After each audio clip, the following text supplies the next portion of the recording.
Hello everyone. I am Dr. Abdelkader CHETOUANE. I am a lecturer in didactics. I am based in the Department of English at the University of Gilizan. I will be leading this course, which is entitled Language Skills. This course is designated to third year EFL students who are also based in the Department of English. This course is divided into two lessons or two chapters, and in this video we will be addressing the first lesson or the first chapter, which is called or labeled receptive language skills, namely listening and reading. I have my email in the front slide, so feel free to contact me if you have any questions or concerns.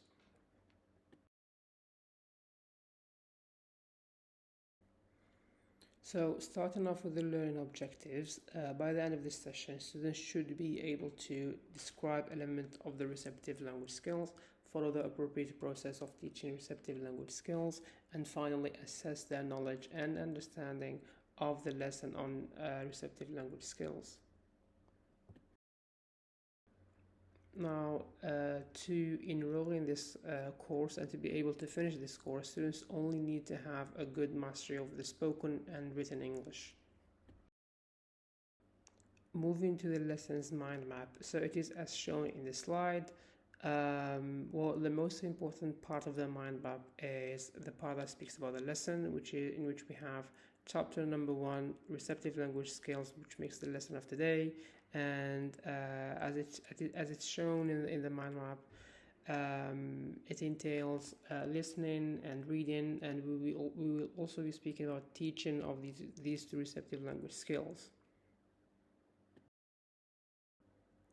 So initially, receptive language skills consist of the abilities to successfully read and listen and constantly comprehend a foreign language.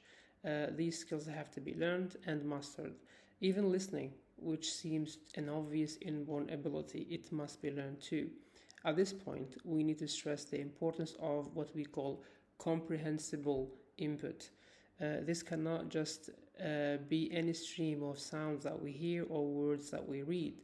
It is an input that we clearly understand and we are able to reproduce. It's only then when listening and actual reading can actually happen. The first skill in receptive language skills is listening. Listening is defined as the process of receiving and interpreting the spoken word.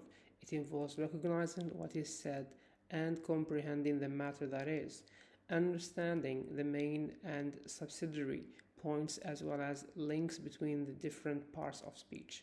2022. Now, about listening. In language learning, there are different types of listening, which often appear as pairs or opposite, that is, in a form of dichotomy. Cook 2016 presents the bottom-up and the top-down processing dichotomy. According to Cook, top-down implies starting from the sentence as a whole, then working down to its smallest parts, while bottom-up approach or bottom-up process means, on the contrary, starting from the smallest part of a sentence and working up to understanding the overall meaning. The second skill in receptive language skills is reading. Reading is the ability to grasp the meaning of the written text. Reading also activates learners to communicate with writers, to understand the main ideas of written text, and help learners to be aware and get particular messages from the text. The metacognitive and cognitive processes involved in reading can help readers analyze, summarize, judge, and make informed decisions. There are two types of reading, extensive and intensive. And according to Harmer, 1983, students need to be engaged in both types of reading if they want to get maximum benefit. Extensive reading refers to the reading of books a student chooses for himself and his own pleasure, so it's reading for pleasure. While intensive reading refers to the reading of special literature assigned by a professor or by the teacher. After having explored both skills, both receptive skills, which are listening and reading, now we will move to exploring a method of teaching these receptive skills. So when we talk about the teaching of receptive skills, we have to point out that there is a basic methodology for teaching both listening and reading. For both types of input, students have a choice between listening or reading superficially with the aim of comprehending a general idea of the text, and listening or reading carefully with the focus on the search for a specific required information. These are two different skills and need to be equally practiced. Teachers hence have a responsibility to develop both of these skills to their students. Harmer 1983 suggests a few basic steps related to this teaching practice, which can be seen in the figure that is entitled Steps for Teaching Receptive Skills as following. So, as you can see, there are 6 main steps in order to teach receptive skills. The first one is the leading in, which means introducing students to the topic of the text, activating their background knowledge, and asking them to predict what the text is going to be about, or what the topic that's being listened to is all about. Secondly, directing comprehension tasks, which means asking students to try to comprehend the general idea that's been listened to or being read.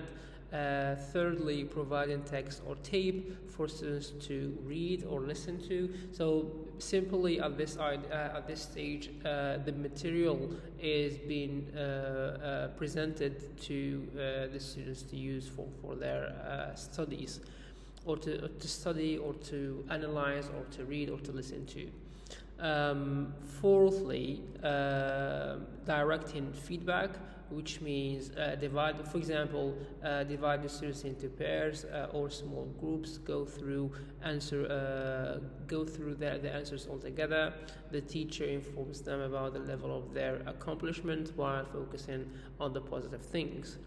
In the fifth position, or the fifth step, is directing text-related task, which means questioning students about the content or some language aspects of the text.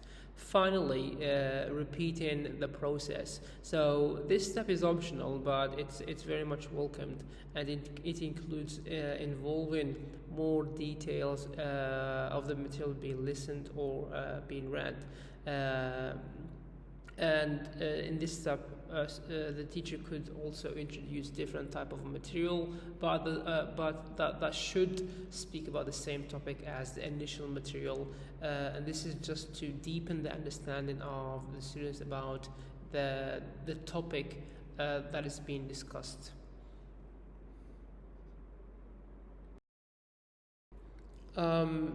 Finally, or in conclusion, receptive language skills are a crucial part of human communication. They consist of the ability to successfully listen and read language input.